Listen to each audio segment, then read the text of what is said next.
ನಮಸ್ಕಾರ. ಈ ಆಳವಾದ ಅಧ್ಯಯನಕ್ಕೆ ಸ್ವಾಗತ. ಇವತ್ತು ನಾವು DSCRT ಮತ್ತು ಸಮಗ್ರ ಶಿಕ್ಷಣ ಕರ್ನಾಟಕ ಬಿಡುಗಡೆ ಮಾಡಿರುವ ಮಾರ್ಚ್ 2026ರ 9ನೇ ತರಗತಿಯ SA2 ಪರೀಕ್ಷೆಯ ಟೈಮ್ ಟೇಬಲ್ ಬಗ್ಗೆ ಚರ್ಚೆ ಮಾಡ್ತಾ ಇದ್ದೀವಿ. ಹೌದು. ಈ ಟೈಮ್ ಟೇಬಲ್ನ ಸುಮ್ಮನೆ ಓದೋದಕ್ಕಿಂತ ಆ ದಿನಾಂಕಗಳ ನಡುವೆ ಇರುವ ಗ್ಯಾಪ್ ಮತ್ತು ಅದರ ಹಿಂದಿರೋ ತಂತ್ರನ ಅರ್ಥ ಮಾಡ್ಕೊಳ್ಳೋದು ಬಹಳ ಮುಖ್ಯ. ಎಕ್ಸಾಕ್ಟ್ಲಿ. ನಮ್ಮ ಇಂದಿನ ಉದ್ದೇಶ ಕೂಡ ಅದೇ. ಯಾವುದೇ ಗೊಂದಲ ಇಲ್ಲದೆ ಸಾಲಿಂದ ಸಾಲಿಗೆ ದಿನಾಂಕದ ಕ್ರಮದಲ್ಲಿಯೇ ಇದನ್ನ ಬಿಡಿಸಿ ನೋಡೋಣ. ಖಂಡಿತ, ಶುರು ಮಾಡೋಣ. ಅಂದ್ರೆ ಮಾರ್ಚ್ 20ನೇ ತಾರೀಕು ಶುಕ್ರವಾರದಿಂದ ಈ ಪರೀಕ್ಷೆ ಶುರುವಾಗುತ್ತೆ. ಅಂದು ಪ್ರಥಮ ಭಾಷೆ ಬೆಳಗ್ಗೆ 11 ಗಂಟೆಯಿಂದ ಮಧ್ಯಾಹ್ನ 2:01ವರೆಗೆ ಇರುತ್ತೆ. ಅಂದ್ರೆ 3 ಗಂಟೆ 15 ನಿಮಿಷಗಳ ಕಾಲಾವಕಾಶ. ಹೌದು. ಜೊತೆಗೆ ಇಡೀ ವೇಳಾಪಟ್ಟಿಯಲ್ಲಿ 100 ಅಂಕಗಳಿಗೆ ನಡೆಯುವ ಏಕೈಕ ವಿಷಯ ಇದು. ಹೀಗೆ ಭಾಷಾ ವಿಷಯದಿಂದ ಪರೀಕ್ಷೆ ಶುರುವಾಗುವುದು ವಿದ್ಯಾರ್ಥಿಗಳಿಗೆ ಒಂದು ರೀತಿಯ ವಾರ್ಮ್ ಅಪ್ ಇದ್ದಾಗೆ. ಮೊದಲ ಪರೀಕ್ಷೆಯಲ್ಲಿ ಸ್ಕೋರ್ ಮಾಡೋಕೆ ಒಳ್ಳೆ ಚಾನ್ಸ್ ಸಿಕ್ಕ್ರೆ ಮುಂದಿನ ಸಬ್ಜೆಕ್ಟ್ಸ್ಗೆ ದೊಡ್ಡ ಕಾನ್ಫಿಡೆನ್ಸ್ ಬರುತ್ತೆ ಅಲ್ವಾ? ಅದೇ. ಆ ಕಾನ್ಫಿಡೆನ್ಸ್ ತಗೊಂಡು ಮುಂದಿನ ದಿನಗಳಿಗೆ ಹೋದ್ರೆ ಅಲ್ಲಿ ಒಂದು ದೊಡ್ಡ ರಿಲೀಫ್ ಕಾಯ್ತಾ ಇದೆ. ನಿಜ. ಮಾರ್ಚ್ 21ರಂದು ಶನಿವಾರ ರಂಜಾನ್ ಹಬ್ಬದ ರಜೆ. ಆಮೇಲೆ 22 ಭಾನುವಾರ, ಹಾಗೆ 23 ಸೋಮವಾರ ಕೂಡ ಪರೀಕ್ಷೆ ಇಲ್ಲ. ಅಂದ್ರೆ ಮೊದಲ ಪರೀಕ್ಷೆ ಮುಗಿದ ತಕ್ಷಣ ಸತತ 3 ದಿನಗಳ ಬಿಡುವು. ಇದು ಖಂಡಿತ ಆಕಸ್ಮಿಕ ಅಲ್ಲ. ದೈಹಿಕವಾಗಿ ಮತ್ತೆ ಮಾನಸಿಕವಾಗಿ ರಿಲ್ಯಾಕ್ಸ್ ಆಗೋಕೆ ಕೊಟ್ಟಿರೋ ಟೈಮ್ ಅಂತೀರಾ? ಹೌದು. ಜೊತೆಗೆ ಮುಂದಿನ ಕೋರ್ ವಿಷಯಕ್ಕೆ ದೊಡ್ಡ ಮಟ್ಟದ ತಯಾರಿ ನಡೆಸೋಕೆ ಈ 3 ದಿನಗಳ ಟೈಮ್ ಬಹಳ ನಿರ್ಣಾಯಕ. ಆ ಮುಂದಿನ ಕೋರ್ ವಿಷಯ ಮಾರ್ಚ್ 24 ಮಂಗಳವಾರದಂದು ನಡೆಯುವ ವಿಜ್ಞಾನ ಪರೀಕ್ಷೆ. ಇದು 80 ಅಂಕಗಳಿಗೆ ಇರುತ್ತೆ. ಇಲ್ಲೂ 3.15 ಗಂಟೆ ಟೈಮ್ ಇದೆ. ವಿಜ್ಞಾನದಲ್ಲಿ ಆ ಸಮೀಕರಣಗಳು, ಚಿತ್ರಗಳು, ಸಿದ್ಧಾಂತಗಳಿರುತ್ತೆ ಅಲ್ವಾ?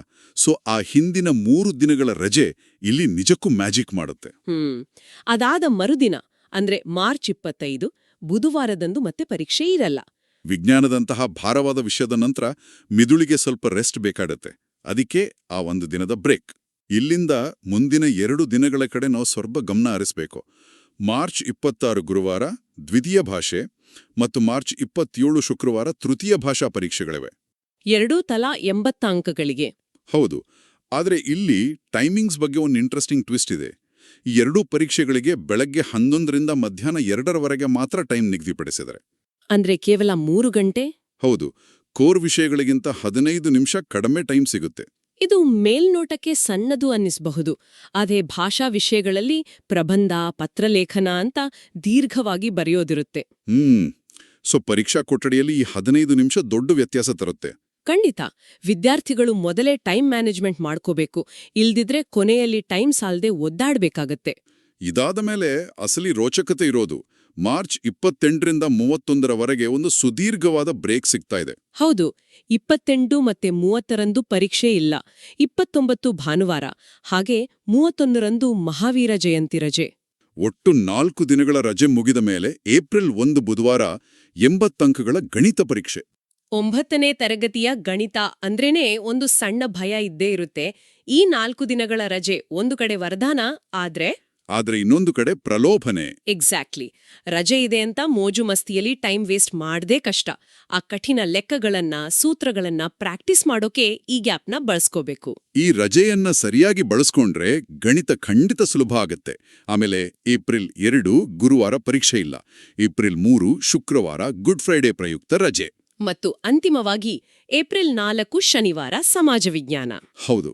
80 ಅಂಕಗಳು, 3 ಗಂಟೆ 15 ನಿಮಿಷಗಳ ಕಾಲಾವಕಾಶ. ಇದರೊಂದಿಗೆ ಈ ಪರೀಕ್ಷಾ ಸರಣಿ ಮುಕ್ತಾಯ ಆಗತ್ತೆ. ಗಣಿತದಂತಹ ಲಾಜಿಕಲ್ ಸಬ್ಜೆಕ್ಟ್ ನಂತರ ಸಂಪೂರ್ಣ ಥಿಯರಿ ಮತ್ತು ನೆನಪಿನ ಶಕ್ತಿ ಆಧಾರಿತ ವಿಷಯ ಬರ್ತಾ ಇದೆ. ಇತಿಹಾಸದ ಇಸ್ವಿಗಳು, ಭೂಗೋಳದ ನಕ್ಷೆಗಳನ್ನ ರಿವಿಷನ್ ಮಾಡೋಕೆ ಆ 2 ದಿನಗಳ ಅಂತರ ಪಕ್ಕಾ ಮ್ಯಾಚ್ ಆಡುತ್ತೆ. ಹೌದು. ಈ ಇಡೀ ಟೈಮ್ ಟೇಬಲ್ನ ಗಮನಿಸಿದ್ರೆ ಪ್ರತಿ ಕಠಿಣ ಪರೀಕ್ಷೆಯ ಮುಂದೆಯೂ ಸಾಕಷ್ಟು ರಿವಿಷನ್ ಟೈಮ್ ಸಿಗೋ ಹಾಗೆ ಡಿಸೈನ್ ಮಾಡಿದ್ದಾರೆ. ಸಾಲಿನಿಂದ ಸಾಲಿಗೆ ನೋಡಿದಾಗ ಅರ್ಥ ಆಗೋದು ಅದೇ. ಇದು ಕೇವಲ ಪರೀಕ್ಷೆಗಳ ಲಿಸ್ಟ್ ಅಲ್ಲ. ರಂಜಾನ್, ಮಹಾವೀರ ಜಯಂತಿ, ಗುಡ್ ಫ್ರೈಡೇ, ಹಬ್ಬಗಳು ಮತ್ತೆ ವೀಕೆಂಡ್ ರಜೆಗಳನ್ನ ಕೋರ್ ವಿಷಯಗಳ ನಡುವೆ ಬಹಳ ಅದ್ಭುತವಾಗಿ ಹೆಣೆದಿದ್ದಾರೆ. ನಿಜ. ವಿದ್ಯಾರ್ಥಿಗಳ ದೃಷ್ಟಿಯಿಂದ ಇದೊಂದು ಬಹಳ ವ್ಯವಸ್ಥಿತವಾದ ಯೋಜನೆ. ಈ ಸಂಪೂರ್ಣ ವಿಶ್ಲೇಷಣೆ ನಮ್ಮನ್ನು ಒಂದು ಪ್ರಮುಖ ಪ್ರಶ್ನೆ ಕಡೆಗೆ ಕೊಂಡೊಯ್ಯುತ್ತೆ. ಪರೀಕ್ಷೆಗಳ ನಡುವೆ ಹೀಗೆ ಸಾಲು ಸಾಲು ಹಬ್ಬದ ರಜೆಗಳು ಮತ್ತೆ ಸುದೀರ್ಘ ಅಂತರ ಬರುವುದರಿಂದ ಪರೀಕ್ಷಾ ಒತ್ತಡ ನಿಜಕ್ಕೂ ಕಡಿಮೆ ಆಗುತ್ತಾ? ಅಥವಾ ಮೋಜಿನ ಕಡೆ ಮನಸ್ಸು ವಾಲುವ ಮೂಲಕ ಏಕಾಗ್ರತೆ ಮತ್ತು ಲಯ ತಪ್ಪುವ ಸಾಧ್ಯತೆ ಇರುತ್ತಾ? ಇದೊಂದು ಕುತೂಹಲಕಾರಿ ಪ್ರಶ್ನೆ. ಈ ಬಗ್ಗೆ ಆಳವಾಗಿ ಯೋಚಿಸುವುದು ಖಂಡಿತ ಸೂಕ್ತ. ಇವತ್ತಿನ ಈ ಚರ್ಚೆಯನ್ನು ಇಲ್ಲಿಗೆ ಮುಗಿಸೋಣ. ಮುಂದಿನ ವಿಶ್ಲೇಷಣೆಯಲ್ಲಿ ಮತ್ತೆ ಭೇಟಿಯಾಗೋಣ.